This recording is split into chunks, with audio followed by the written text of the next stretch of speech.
Let me tell you something. When you walk through these doors and you lift your hands to pray, I want you to remember that you are talking to Almighty, all-knowing, all-powerful God, the creator of heaven and earth. The blast of his nostrils can split the cedars of Lebanon. He holds the seven seas in the palms of his hand. He weighs the mountains in a scale and the hills in the balance. You can ask him for things so staggering, so big, that God slides out of his chair and sits on the edge and says to the angels, did you hear what he said? Ask him, ask him, ask him for things that are impossible, because with God nothing is impossible. Ask him to defeat the giants in your life, because our God is a giant killer. Ask him to divide the sea before you and to bury Pharaoh and watch him turn your enemies into fish food. Ask him to send fire from heaven as he did for Elijah, and he will. Ask him to walk with you in the fire of the fiery furnace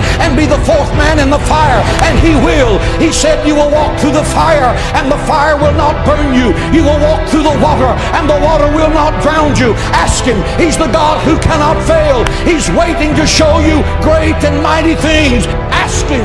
Pray, pray, pray. God in heaven wants you to have that power.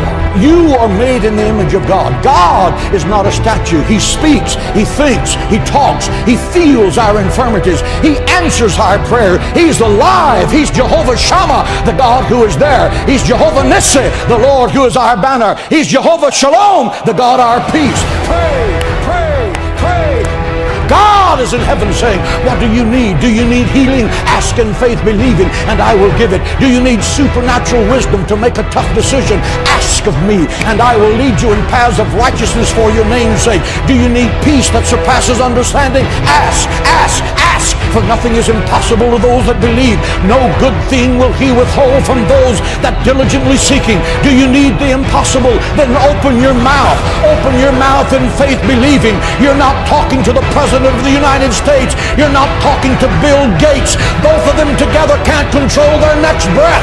You're talking to the creator of heaven and earth. He owns the cattle on 1,000 hills. He uses gold for asphalt on the streets of heaven. He moves mountains. He divides seas. He'll give you wells you didn't dig, vineyards you didn't plant, houses you didn't build. He will make you the head and not the tail, because nothing is impossible to you.